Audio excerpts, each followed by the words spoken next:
বিজ্ঞানে আর কোরআনে কোনো অমিল নেই, দ্বিমত নেই, সবই একরকম।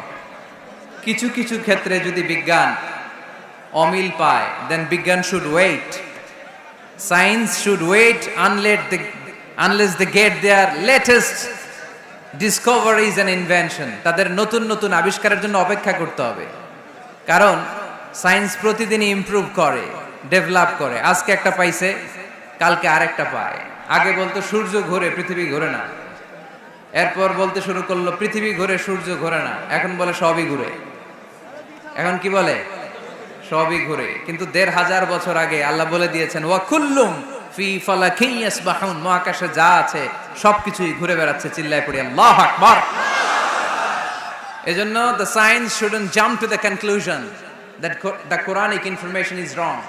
কোরআনের তথ্য ভুল, এই কথা বলে যেন সায়েন্স ভুল না করে, কারণ সায়েন্সের অনেক কিছুই এখনো আবিষ্কার হয়ে সারে নাই। একটা সময় চিকিৎসা বিজ্ঞানীরা বলতো ক্যান্সারের নাই কোনো অ্যান্সার, কিন্তু এখন আবার বলতেছে না, ক্যান্সারেরও অ্যান্সার খুঁজে পাওয়া যাচ্ছে। ঠিক কিনা?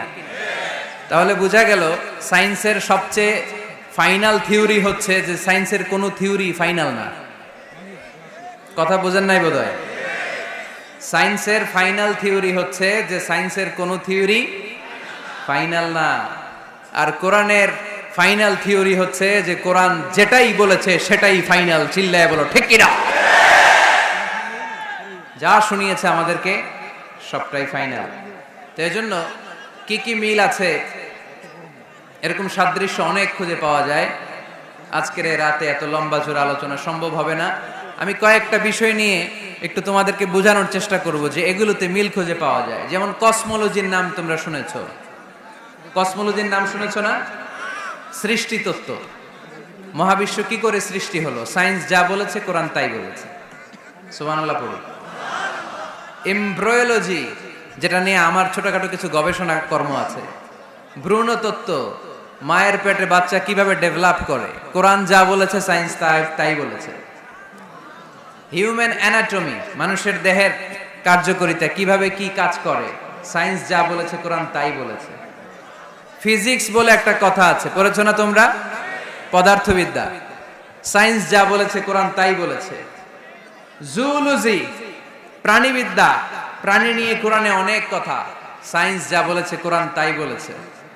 সি সায়েন্স, সাগরের নিচে কি আছে, এই সিক্রেট অফ দ্য সি, এই আন্ডারগ্রাউন্ডে কি আছে, কোরআন যে তথ্য দিয়েছে সায়েন্স বরাবর পুরোটাই স্বীকার করে নিয়েছে। চিল্লায় পড়ি সুবহানাল্লাহ। শুরুতে আমরা দেখি মহাবিশ্ব সৃষ্টি নিয়ে কোরআন কি বলেছে, আর বিজ্ঞান এই আধুনিক সময়ে এসে আমাদেরকে কি জানালো। কোরআন আমাদের সামনে উপস্থাপন করেছে আওয়ালাম ইয়ারাল্লাযীনা কাফারু আন্নাস সামাওয়াতি ওয়াল আরদা কানাতা রাতকান ফাফাতাকনাহুমা ওয়াজআলনা মিনাল মাই কুল্লা শাইইন হাই আফালা ইউমিনুন। সুবহানাল্লাহ।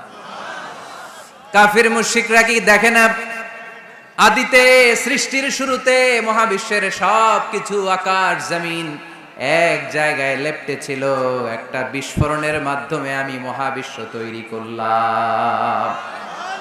আর এই পৃথিবীর মধ্যে, এই বসুন্ধরার মধ্যে, এই মহাবিশ্বের মধ্যে প্রাণবন্ত যা আছে সব কিছু আমি পানি থেকে তৈরি করলাম। এই পৃথিবীতে প্রাণবন্ত যা আছে তার সবটাই আল্লাহ কি থেকে তৈরি করেছে? পানি থেকে। এটা হচ্ছে কোরআনের থিওরি, যার প্রাণ আছে ওইটা তৈরি হয়েছে পানি থেকে। বিজ্ঞান এসে এটাই স্বীকার করেছে। বিজ্ঞান বলেছে এই পৃথিবীর প্রথম যে প্রাণ এটা পাওয়া গিয়েছে পানিতে। ওই প্রাণের নাম দিয়েছে তারা অ্যামিবা। কি নাম দিয়েছে? It's a very small unicellular organism in this universe. এককোষী অণুজীব, খুবই ছোট। তারা বলেছে এটা পানি থেকে এসেছে। তারপরে এসেছে জুপ্লাংটন, ফাইটোপ্লাংটন, ব্যাকটেরিও প্লাংটন। এই শৈবালগুলো, এই স্পিসিসগুলো, এই প্রজাতিগুলো পানি থেকে ডেভেলপ করেছে। তাহলে বিজ্ঞান যা বলেছে তার সাথে কোরআনের হুবহু মিল আছে না নাই? আবার আল্লাহ বললেন পানির মধ্যে আমি অনেক ক্যাটাগরি করেছি। পানির মধ্যে কিছু আছে মিঠা পানি, যেটা খেলে আমাদের হৃদয় ঠান্ডা হয়ে যায়। আবার পানির মধ্যে কিছু আছে লোনা পানি, যেটা মুখে তোলা যায় না। ঠিক কিনা? হাদা আযবুন ফুরাত ওয়া হাদা মিলহুন উজাজ। একটা লোনা পানি, একটা মিঠা পানি, দুই সাগরের পানি দুই দিক দিয়ে বয়ে যায়, মাঝখানে অদৃশ্য দেয়াল দিয়ে দিল কে? মারাজাল বাহরাইনি ইয়ালতাকিয়ান বাইনাহুমা বারযাখুন লা ইয়াবগিয়ান ফাবিআইয়ি আলাই রাব্বিকুমা তুকাযযিবান। লোনা পানির সাগর, মিঠা পানির সাগর বয়ে যায়, মাঝখানে অদৃশ্য দেয়াল, একটা পানি আরেকটার সাথে মিশে না, ঠিক কি না? এই দৃশ্য দেখছেন আপনারা?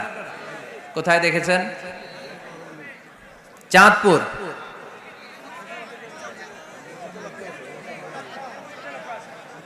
অনেক জায়গায় আছে, বাংলাদেশে আছে কয়েক জায়গায়, শীতলক্ষাতে আছে, আর শীতলক্ষায়, চাঁদপুরে। এরপরে আমি দেখে এসেছি নীল নদ আর লোহিত সাগরের পানি মিশে না। অবাক লাগে না? সুবহানাল্লাহ কইবেন না? একটা লবণাক্ত আর একটা মিঠা, দুইটাই তো পানি, মাঝখানে ব্যারিকেড দিল কে? আল্লাহু আকবার। কেন মিশে না? একটা পানির ডেনসিটি হাই আর একটা লো, একটা টেম্পারেচার হাই আর একটা লো, ফলে যদিও পানি একটার সাথে আর একটা মিশে না। এই কারিগরটা কে? তার মানে বিজ্ঞান যা বললো কোরআন হুবহু তাই বলেছে। একটা লোনা পানি আরেকটা মিঠা পানি, একটার সাথে আরেকটা মিশে না। আবার আমাদের এলাকাগুলোর ভেতরে, জেলাগুলোর ভেতরে, থানাগুলোর ভেতরে আল্লাহ লোনা পানির নদী দেয় নাই, ওইখানে দিয়েছে মিঠা পানির নদী। কারণ আমাদের এলাকার ভেতরে, গ্রামের ভেতরে লোনা পানির যদি নদী হতো, আমাদের গাছপালা একটাও টিকতো না, ঠিক কিনা? এই সুন্দর ফুল, সুন্দর ফল, মিঠা নদীর পাহানি, আল্লাহ তোমার মেহেরবানি। তুমি কতই দিলে রতন, ভাই বেরাদর, পুত্র স্বজন, ক্ষুধা পেলে অন্য যোগাও, মানি চাই না মানি, আল্লাহ তোমার মেহেরবানি। সুন্দর ফুল, মিঠা নদীর পাহানি, আল্লাহ তোমার মেহেরবানি। আল্লাহু আকবার। খালাকা ফাসাওয়া কদ্দারা ফাহাদা। যেখানে যতটুকু পানির দরকার ততটুকু দিলেন। পেঁয়াজের ভেতরেও পানি দিলেন, রসুনের ভেতরেও পানি দিলেন, ক্ষীরার ভেতরেও পানি দিলেন, তরমুজের ভেতরেও পানি দিলেন, আবার ডাবের ভেতরেও পানি আছে না নাই? আন্না সাবাবনাল মাআ সাব্বা। যতটুকু ঢালা দরকার ততটুকু দিছে। আল্লাহু আকবার। পেঁয়াজের ভেতরে যতটুকু সিক্ততা, তরমুজের ভেতরে ততটুকু না। তরমুজের ভেতরে যতটুকু পানি, আপেলের ভেতরে ততটুকু না। আবার আমড়ার ভেতরে যতটুকু পানি, আমের ভেতরে ততটুকু না। সুবহানাল্লাহ। আন্না সাবাবনাল মাআ সাব্বা। এই পানিটা H2O, হাইড্রোজেনের দুইটা মলিকিউল আর অক্সিজেনের একটা মলিকিউল। কি আজীব কথা, দুইটাই গ্যাস, দুইটাই কি? কিন্তু দুই গ্যাস একসাথে মিলাইলে পানি হয়ে যায়। আল্লাহু আকবার। এজন্য আল্লাহ বললেন ওয়াজআলনা মিনাল মাই কুল্লা শাইইন হাই। পানি থেকে আমি প্রাণবন্ত সব কিছু বানালাম। এই পানির অপর নাম জীবন। আবার যদি পানি বেশি হয়ে যায় তখন মরণের সম্ভাবনা আছে না নাই? হ্যাঁ বন্ধুরা, আজকের ভিডিও কিন্তু এই পর্যন্ত। এরপরে কিন্তু আবার আমরা নতুন কোনো একটা ভিডিও নিয়ে উপস্থিত হবো। তাই বন্ধুরা, আমার এই চ্যানেলটাকে যারা সাবস্ক্রাইব করবেন তারা কিন্তু প্লিজ দয়া করে সাবস্ক্রাইব করে নিও।